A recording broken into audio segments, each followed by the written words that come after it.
Hello, hope you've had a good week.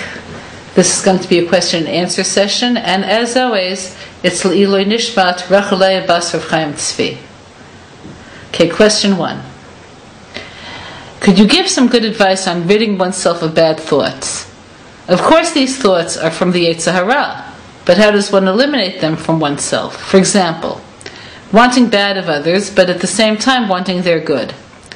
If I ever have a thought popping up in my mind that someone should die, etc., I say a prayer to Hashem that any bad wish that I think should not affect others, but it should be redirected to me. Oh my goodness. Then I ask Hashem to nullify the evil against me, so I should not be affected. This tactic seems to work with the Yetzer, and the bad thought seems to go. What do I do with bad thoughts of a sexual nature? How do I battle the Yetzer?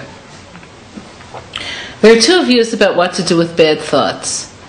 One view is as follows. You may not be able to prevent the thought from coming into your mind. You could decide whether you want it to stay there. So that means if you have a bad thought, whether it's towards another person, such as wishing them ill or jealousy or whatever, you may not be, where you are presently, able to, as yet, reach a point where this thought will not come. But once it's there and you identify it for what it is, you could make a choice. I don't want to be there. The Baal Shem Tov said you are where your mind is. I don't want to be there. I want to think of something else. And conscientiously distract yourself by thinking about something else that's important in your life. And this works. There is another approach, however, which is after you hear the bad thought, you have to ask yourself, what is this coming to correct in me? So in a different lesson in Naaleh, I gave you a famous parable from Reb Usher Freund, which I'm going to repeat.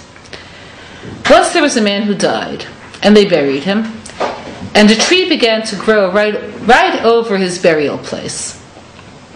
In the course of time, the tree's roots dug deep into the ground until they pierced his body, and the tree drew its nurture from this dead man's body.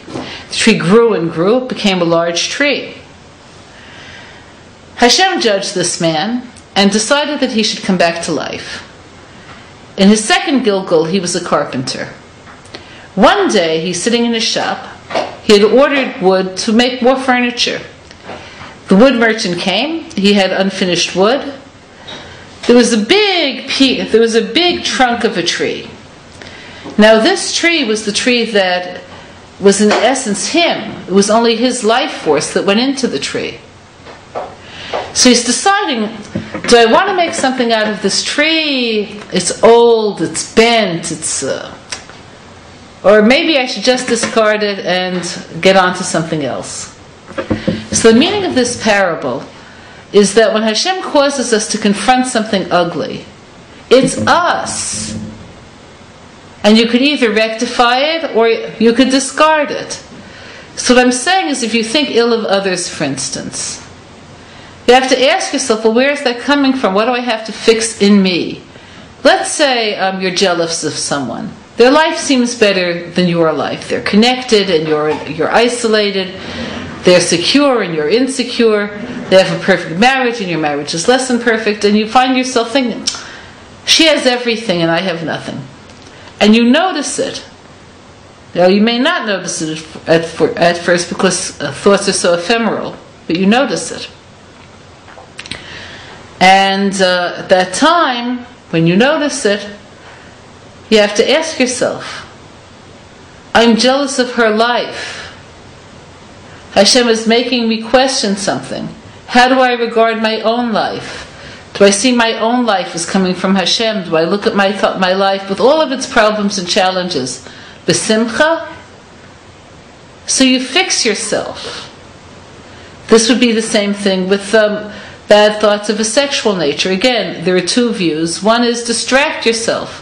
You find yourself thinking a bad thought of a sexual nature. You say to yourself, I don't need to be there. I don't need to be there. I'll think of something else. Is Obama going to be president next term? Okay. The other is to, again, you're confronting yourself. I desire, just like everybody else desires. But the part of me that's desirous is now turning towards physical things, and not only physical things, forbidden physical things. Is this what I really desire? What am I trying to assuage? What pain? What loneliness? What's the best way to deal with it? Who am I befriending? What's my relationship to God like? Why am I so empty? So those are the two approaches to bad thoughts. What does it mean to respect your husband? What do we have to practically do in the home? Thank you. I'm very happy to have received this question because it's a big issue today. When I was a child, my parents had a TV. I would watch TV. They had a lot of sitcoms on, situation comedies. And a recurrent theme was, oh man, they're just like so stupid and insane.